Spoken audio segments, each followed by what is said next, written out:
You've invested $10 billion in vaccinations over the last 2 decades, and you figured out the return on investment for that, and it kind of stunned me. Can you walk us through the math?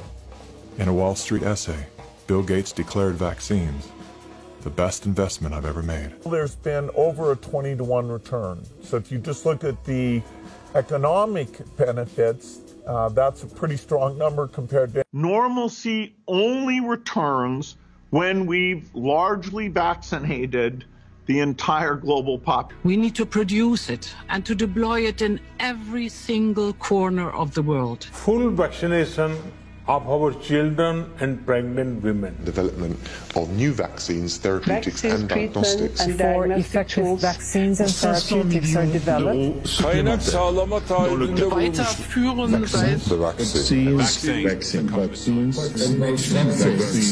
We've already bought the syringes. We already know where it's going to happen. We're thinking about what that's going to be. We're taking things that are, genetically modified organisms, and we're injecting them in little kids' arms. We just shoot them right into the vein.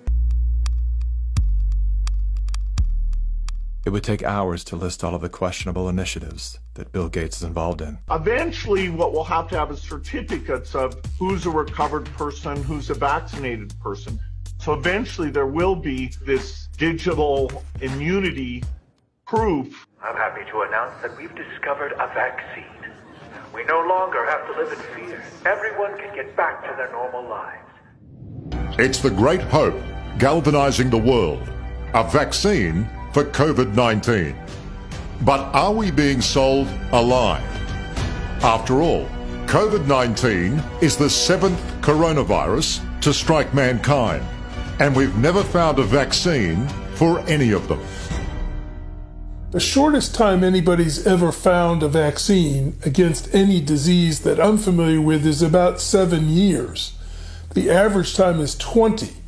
To be talking about a magic bullet coming in months, it borders on the absurd. People like myself and Tony Fauci are saying 18 months. A year to a year and a half. If everything went perfectly, we could do slightly better than that.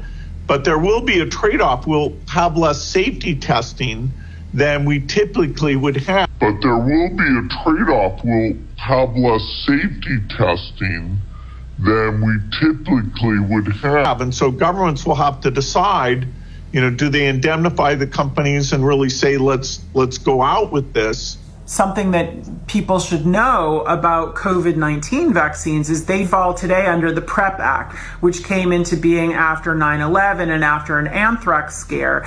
And this law gives virtually blanket liability protection. So people need to understand that if you take COVID-19 vaccines, you are absolutely on your own. If you're permanently injured, if you lose your job, if your healthcare expenses go through the roof, tough luck.